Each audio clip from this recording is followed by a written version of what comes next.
चाहते हैं कि अपने कैपिटल को कैसे प्रोटेक्ट करवाएँ, तो हमें करना क्या होगा? अगर आप छोटा सा कैपिटल ला रहे हैं, तो मिनिमम मिनिमम 6 यूएसडी का रिस्क लेना है, मैक्स टू मैक्स डे का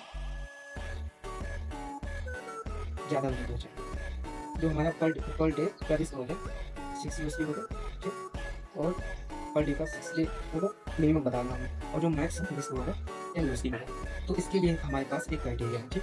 अगर वो क्राइटेरिया आपको दिखता है कि ये काम करेगा, तभी आप लोग ये वाला रिस्क एंड रिवॉर्ड फॉलो कीजिएगा, वरना आप लोग इसको इग्नोर करिएगा। क्योंकि ये अगर आप डेली हर एक ट्रेड पर 10 यूएसडी आप लोग लॉस ले रहे हैं, तो ये आपके लिए बहुत खतरनाक साबित है। तो हमें करना क्या है? करना यही है कि आपको अगर स्कैल्प करना है, ठीक है? स्कैल्प करना है तो आपको पर ट्रेड 6 यूएसडी का रिस्क लेना है। मगर इसको सिंगल ट्रेड में हमें रिस्क नहीं लेना है, ठीक है? इसको सिंगल ट्रेड में रिस्क ना लेकर हमें मल्टीपल ट्रेड्स में इसे क्या कर देना है? डिवाइड कर देना है, ठीक? तो मान लेते हैं मैंने एक ट्रेड में, ठीक, 2 यूएसडी का क्या कर लिया? 2 यूएसडी का लॉस ले लिया। फिर सेकंड में भी हमें $2 का रिस्क रखना है और थर्ड में भी हमें 2 यूएसडी का रिस्क रखना है। मान लेते हैं आपका जो है पहला ट्रेड लॉस हो जाता है, ठीक? दूसरा भी हो जाता है। तो यहाँ पर क्या हुआ? आपके पास 2 ट्रेड अगर लॉस हो गए, तो यहाँ पर भी आपके पास अभी एक अपॉर्चुनिटी है कि आप डे को कॉस्ट टू कॉस्ट पर लूज़ कर सकते हैं। तो कैसे? तो इसके लिए हमें क्या करना होगा?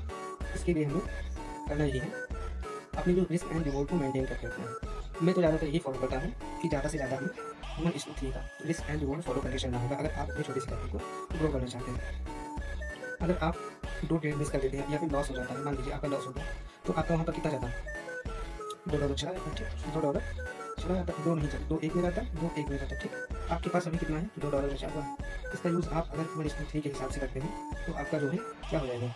आपने जो ट्रेड्स में क्या किया था, लॉस किया हुआ था, अगर 1:3 के हिसाब से आप चलेंगे, तो ये आपका जो चला गया है, ये आपका वापस आ जाएगा, ठीक है? कितना हो जाएगा? तो $6 का आप प्रॉफिट करते हैं, वैसे ये आपका क्या हो जाएगा? कवर हो जाएगा, ठीक? तो हमें जब स्कैल्प करना है, तो हमें ये वाला रिस्क एंड रिवॉर्ड फॉलो करना है, ठीक? इसमें हमें गैम्बलिंग नहीं करना है या फिर हमें इन्फ्लुएंसर्स को देखकर अपने जो रिस्क को नहीं बढ़ाना है। क्योंकि जब आप ट्रेडिंग करते हैं तो आपके पास अभी एक्सपीरियंस नहीं है, और वो जो करते हैं वो अपने एक्सपीरियंस के हिसाब का करते हैं। उनके पास मनी है, कैपिटल है, तब वो इतना बड़ा रिस्क लेते हैं और इतना बड़ा रिवॉर्ड जनरेट करते हैं। तो उसके लिए आपको क्या करना है? आपको उसके लिए मेहनत करना होगा। आप मेहनत करेंगे तो आप भी उस लायक बन सकते हैं। लेकिन हमें क्या करना है? हमें अपने छोटे से कैपिटल को सबसे पहले ग्रो करना है, उसके बाद में हम भी बड़े रिस्क लेने के लिए काबिल हो जाएंगे।